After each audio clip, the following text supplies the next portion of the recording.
Once again, I cannot believe. This is the third time I've done this because I started getting angry.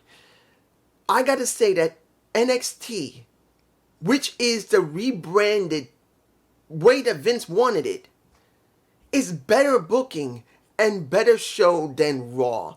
And if anybody says Raw wasn't that bad, look at that damn battle royal. Out of anything there, taking away from the tournament that was bullshit that ended 2 weeks ago, counting this week, that battle royal was bullshit. You know why? You didn't use Bronson Reed. You didn't use Matt Riddle. You could have used anyone from the main roster other than, guess who? Mustafa Ali. Or Mustafa, as many people want to call him. Because he's Pakistani. Half Pakistani. The other half is Indian. From India. He's a Arab by heritage. And they decided to throw him at Gunther. You could add anybody else. I would have liked to see Xavier Woods in that spot. Instead of having that match weeks ago, they could have done it here and gave Xavier Woods a gift. A shot at the title at a pay-per-view. Not on SmackDown. Raw sucked. It did. But when you look at this show for what it was, and understand, I say this again, this is booking that is old and somewhat new.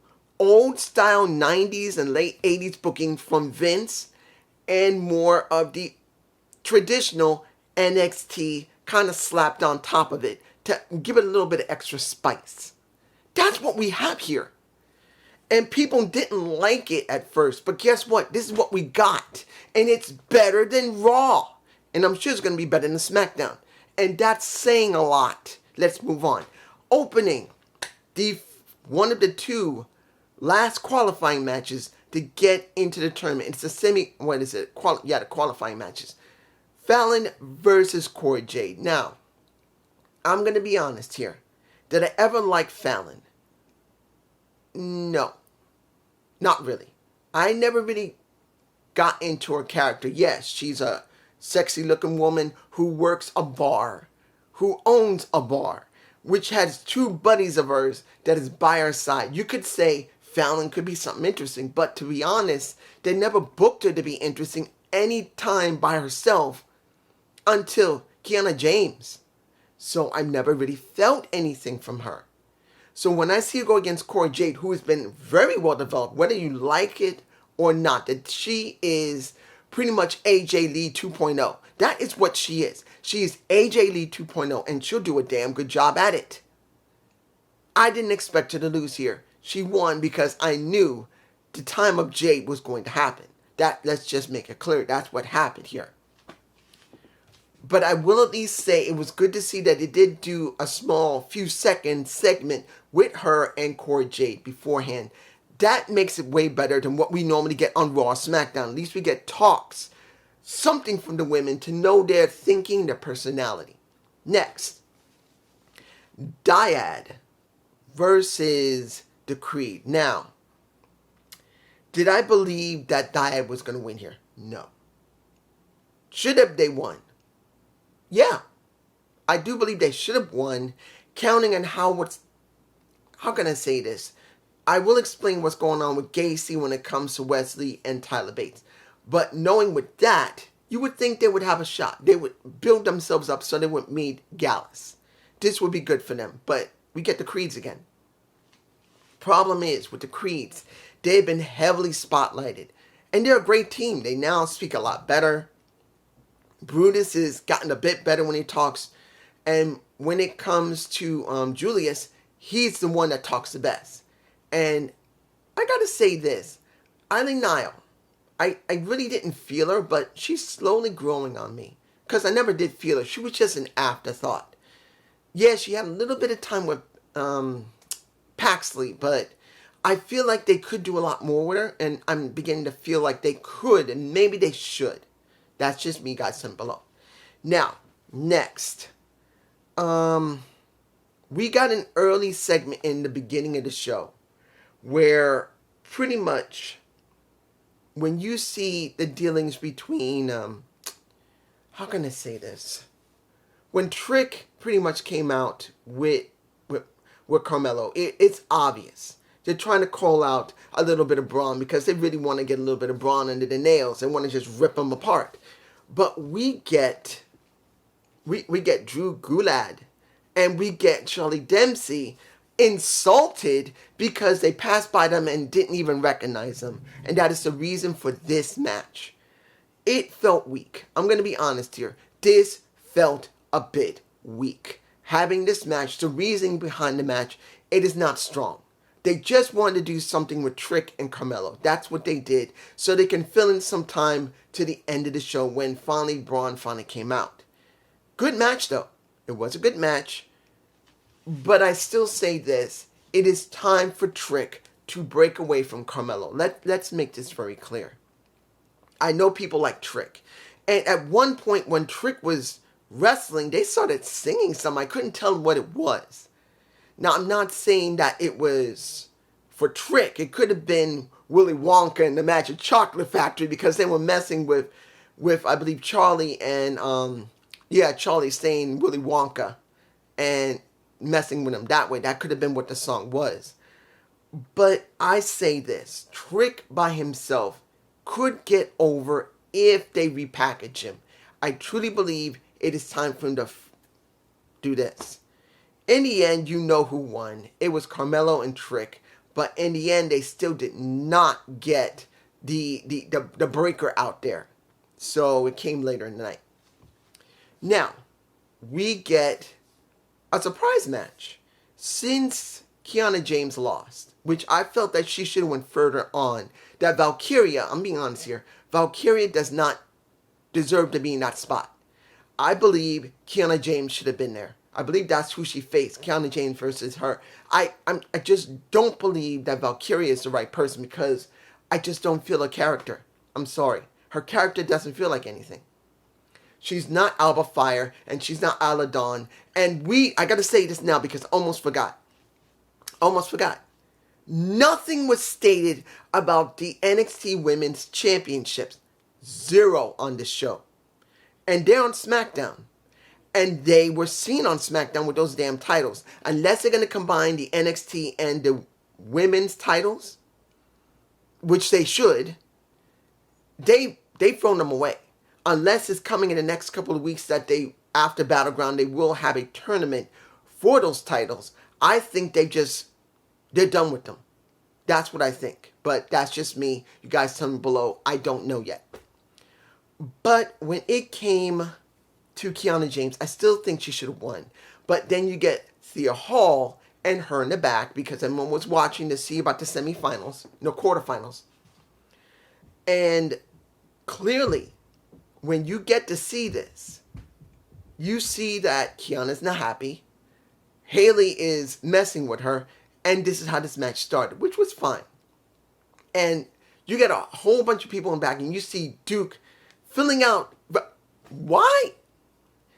Where is Andre Chase? I wanted to hear Andre say, when it comes to my MVP, I'm letting him work for me until I recover. Because he did get his ass whooped by Braun Breaker. I would have liked to see that. So it would validate a Duke more. But we didn't get that. So we're seeing Duke filling out test scores and papers with glasses on. Almost the same type I gotta wear because I do have bad eyes. I got nearsighted astigmatism. I'm not going blind, but everything gets blurry from like here. Everything gets blurred out. But wearing the same glasses that I'm supposed to wear because I am supposed to wear glasses all the time. I'm too damn stubborn. We get this match. Was okay. I didn't have a problem with Thea. I like Thea. She could be something very interesting. She's like a ball of fire. And I like to see that ball of fire mutate into something else. I want to see her kind of act a little bit like I know I'm going to be, people going to say, what? Yes. I really want to see it like Nikki Cross. I want to see her personality just switch. And all that ball of fire that's positive, I want to see it turn negative and see if she can pull off a heel. That's just me. She did not win the match. And she hugged Duke to try and feel better after losing, getting her ass whooped. I will say it was not a bad match. and Kiana James, who should be higher up in the pecking order, did get the win, but I felt that she should be still in the semifinals. That's just me. Now, we get JC Jane versus Roxanne Perez. Let's make this clear. Did you think Roxy was going to lose? No. There was no way Roxy was going to lose to just...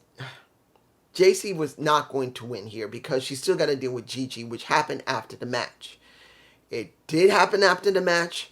They got their asses whooped after the match, and that was, well, let me give it to you like this. You see Gigi whipping ass to the Kiana whooping ass a little bit to JC James. They're whooping each other's ass a little bit. Of course, it got cut off because what happened with Carmelo and Trick later in the night, because that was near the end of the show. But you get my point. It was okay. It was not bad. Now, here's where it gets interesting. The segments in the back. Now, I'm going to talk with the Supernova session. It sucks. Noam Dar is not Grayson Waller. I'm sorry. If anybody liked Nolan Dar in that segment, I didn't feel it. He is not a Grayson Waller. They both have similar accents. Let's make it clear. They got thick accents. Both similar accents. But it's not about the accent that turned me off. It was about the charisma and the attitude that turned me off when it came to Nolan Dar. He just doesn't have it. He doesn't. I didn't feel nothing of his charisma, nothing of his attitude. If Grayson Waller was there, he would have destroyed him on the mic. Flat out. Also, Grayson Waller effect had at least, you see the Twitter handles going by. I'm not saying Twitter is great, but at least it's more modern than what we get when it comes to The Miz. When it came to the Kevin Owens session, the KO session. And this is no better. Grayson Waller's effect is the best show I've seen in years. At least it's more modern. Flat out. And he's way more charismatic. Even though he has the same type of accent. Now, we did get Dragon Lee. Let's make this clear. We got the Dragon Lee. And he spoke very well, particularly that once Nolan Dar, and it was funny seeing him, he got Spanish 101 trying to talk, and he said, I can't talk English. And he talked better English than Nolan Dar did because of his thick accent. I will tell you this, due to the fact that I kind of like Dragon Lee. He's interesting. He made the segment better until Nathan Frazier came out. And the Triple H T in his show actually is better than Nolan Dar's Supernova session. I'm being honest here. We got now 2 rival shows. Not even talking about Lust Legend, because she did talk a little bit to Nolan Dar, saying the Lust Legend show is better. I haven't seen her show. And if I did, I think I'll hang myself because I don't want to see it. Look, she is... And I'm like here, and she's like here. I'm 5'8.5". She's probably 6. She's here. She's a gorgeous woman. But in the ring, she sucks. She sucks in her persona. She's not a 100% bad wrestler, but her persona sucks. I still say her persona should be, guess what? Valkyria's persona. And I would like to see Valkyria have Lost Legends persona. See if it'll work for either one of them. But when Nathan Frazier came out, his Triple H T show feels better than the Supernova session. He did say, you're screwing around. You know that, and Dragon Lee was making it very clear, he wants that Heritage Cup. And Nolan Dar, excuse me, allergies. Nolan Dar, I was sneezing my head off last couple hours. Whew, still feel it right here. But, sorry. But he's saying the Heritage Cup needs to be defended. That was Dragon Lee and Frazier, and Nolan Dar is trying to say, you need to do this, you need to do that. You're not going to get it. You know what the rules sound like? Impact Wrestling's Grand Championship rules. Almost. Not the same, but almost. Now, pretty much, you are going to get the match at... Do I think this is going to be a triple threat? Because Nolan Dar is going to have a match with Nathan Frazier. next week. And at the pay-per-view, you're going to be having Dragon Lee go for the Heritage Cup. I think that might be a triple threat. I think something will happen, and Nathan Frazier will not lose, but he won't win either. A possible double, there'll be DQ, I think. And maybe they'll get a triple threat, which I think won't be 100% bad, but I know that's not the rules. I'm just saying that it feels like it may happen. Doesn't mean it will. I'm not saying they're going to follow the exact rules. I mean, not follow the exact rules, to break the rules of the Heritage Cup. I still think Dragon Lee will have to go through the rules. But I think there might be something that Nathan Frazier will be there. It feels like it should be a triple threat, but it won't be. It'll be something else. That's just me, guys, down below. Now, the other segment that I thought was very interesting was the tolerance test between Dijak and Dragunov. That was very interesting. That Dragunov came to Dijak and say, "You cannot break me. You cannot stop me." And he says, "I can break any man." Say, "Prove it." So, periodically for the show, you see Dragunov getting his ass whooped. Not physically seeing it, it was aftermath. Each time, you can see Dijak saying pretty much, "I can break any man," and Dragunov says, "I'm still here. I'm still standing." He's got his hand behind his back and saying, "I'm still here." Now, I don't think most people would think this is a great segment. They would think, "Oh, this is garbage. This is stupid." But let's make this clear. What we got last week wasn't that great. What we got for this Raw? Yes, Seth Rollins sounded great. He did. I didn't say that in my Raw review because I did forget it, because I was pissed off. It was just trash to show, so I forgot it. But he sounded very good. Several segments, like when Elin Cher was okay. When it came to JD McDonough was fine. But that was introducing them. And that's setting up for the match at Night of Champions. Here is something where you got two guys where one loves pain and one loves to inflict pain. And they're setting up a eventual match between them that's got to have a stipulation to it. Because just having another match or having a match is not going to be enough. I do believe there will be a stipulation that's going to be connected to their match. It's coming. I do believe it'll happen. Now, if it's a normal match, I do believe both of them can do very well because they have faced each other before. But I do believe a stipulation will be required with this to really make it important. That's just me. And I'm going to make this brief because I did like the beatdown of Bates and my boy Wes. I did. Going with... Let me give it to you like this. Did you need Alva Rain there with Joe Gacy? No. I think she didn't need to be there. She didn't need to. Yes, she was at the tag match, but she didn't need to be by his side. I don't believe she needed to be there. It didn't add anything. I think it kind of took away from his side that she was speaking for him. Now, Wes was pissed, and he made it very clear. You beating us up? You saying your boys beat up me and my friend? The only thing you had to do was ask. The only thing you had to do was ask me for the match. You want it, you got it. Pay-per-view. And Joe made it very clear, you know your friend is lying to you. Your friend is lying to you. And Tyler came out after having ice on his arm, after getting his ass whooped by Dyad. And he proved Joe's point because he didn't lie. He said, look, you mean you are friends, but I'm not going to say I'm not going to be interested in that title. And Wes is going like, dude, what is this? You know you could have just approached me. You could have just told me. You know I would have gave it to you. And then Joe tried to make it about something, and Wes just shut his ass down saying, shut the F up. And he said, so what are you going to do? What are you going to do now? You're going to face me or you're going to face your boy? And he said, you know what? I'll face you both. But then at that point, he didn't feel like he can trust Tyler. Do I believe that they need to go there with him and Tyler?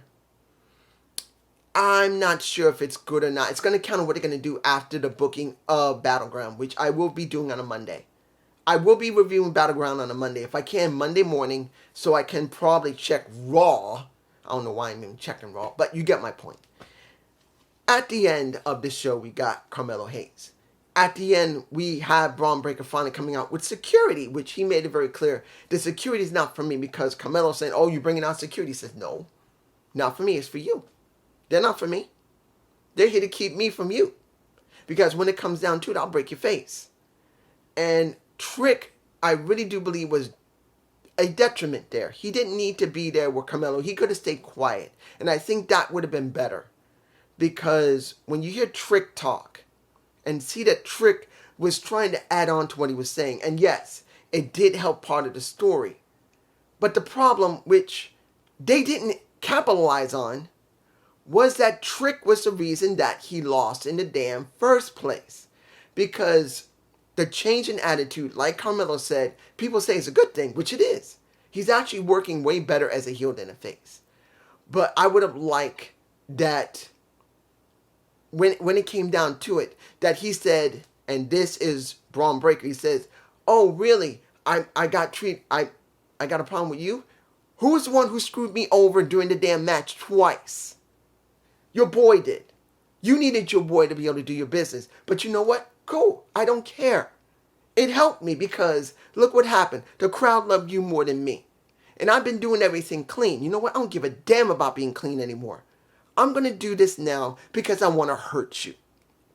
That should have been what the premise was about when they had that segment. If Trick had to be there, they had to be honest that Trick Williams, during Stand and Deliver, fucked with the match twice. And that was ending up eventually that Carmelo won. Because when you see the situation, guys, in this entire thing, when eventually Carmelo did a helo over there, knocked down most of the security, and the fighting started breaking out, and security was trying to stop him as well, you can see that when it comes to Carmelo is not a good guy. I made the mistake of thinking that he's a good guy. He's trying to be a good guy. Let's make it clear. He still don't give a damn. He's going to do whatever it takes to win. I'm not saying he's an anti-hero, but he's not a good guy 100%. He is still Carmelo Hayes that will do whatever it takes to win. Because what happened? Once he gets turned inside out by a Braun Breaker, because Braun turned him inside out in that ring, what did he do? He nut shot him with his knee and then took the title and whacked him in the face. And you hear Vic Joseph saying that you see Carmelo will do whatever it takes to do that. And you hear nothing from Booker T. Nothing. Booker T didn't say a damn thing. It was Vic that spoke. So they're trying to make Carmelo a good guy when legitimately he's not really a good guy. He's somewhat trying to be good, but he's still Carmelo. Carmelo's Carmelo. The person that has a gripe, that has perfect right to turn heel and hate the fucking guts out of a Carmelo Hayes is a Braun Breaker, because this boy fucked him over twice, and that is Trick Williams. And then look how Carmelo is. Carmelo is. He's still there, and the people are cheering their asses off for him, which you could say that when it comes to Braun, he is a good guy that just got pissed off and has turned heel because everyone turned against him. Which is fine, and it's supposed to be. But I have to admit, I said he turned face. He's somewhat turned face. He's not a betweener. He's somewhat turned face. He's still a bad guy. Kind of like what happened with Tony. Well,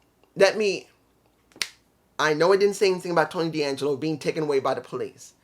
And that is the setup of what's going on with Gallus. I'm sure of it. Because Gallus did that mess. But think of it like this. Tony D'Angelo and Stax, they're mobsters. But they're kind of good mobsters. They'll still bury you in the ground or throw you into the drink in a car. But they're kind of good guy mobsters. And here with Carmelo, he's a bad guy too. But he's sort of a good guy. He's still going to do whatever he's going to do, and people love it. That's just me, and I hope you enjoyed this NXT review. Please give me a comment below. Oh, thank you. I exercised my demon. Peace.